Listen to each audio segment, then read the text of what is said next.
spirituel. Nous prions et il semble que les fenêtres du ciel soient fermées. Nous avons jeûné et n'avons ressenti aucune émotion. Nous pleurons et tout reste pareil. Parfois, le diable utilise la même tactique contre nous aujourd'hui. Il nous bloque l'accès pour évangéliser, pour aider nos voisins dans leurs besoins, pour laisser notre marque pour le Christ dans le monde. En même temps, les bénédictions cessent de venir dans nos vies ou dans notre Église comme avant. Le diable veut arrêter le flux de ce qui est essentiel à votre vie. 2. Reconnaître les signes de sécheresse. A. Ils ont mangé ce qui était auparavant intolérable. 6. 25a. Il y eut une grande famine à Samarie, alors qu'ils l'entouraient, à tel point que la tête d'un âne était vendue 80 pièces d'argent. L'âne est un animal têtu et rebelle obstiné, qui n'obéit pas très bien. En période de faim spirituelle, certaines personnes développent une mentalité rebelle et obstinée.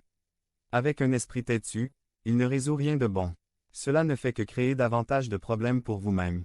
Et, pour les autres, devenez membre de la chaîne et AIDEZNOUS à propager la parole de Dieu dans le monde entier. Samedi 16 mars 2024. Si tu crois en la puissance de Dieu. Commentaire 11. Demande à Dieu de te donner un esprit sensible pour ne pas mourir en pleine sécheresse. Dans quelle mesure cela a-t-il détérioré votre alimentation? B. De la bouse de pigeon à vendre. 6. 25b. Un quart de bouse de pigeon pour 5 pièces d'argent. Quelqu'un peut crier GUACALA et je suis d'accord.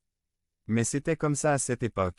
Il est possible que les excréments aient été utilisés à la place du bois en raison du manque de bois de chauffage. La colombe est un symbole du Saint-Esprit. Ces excréments ne prouvent pas où se trouve le pigeon, mais c'est une preuve de l'endroit où il se trouvait.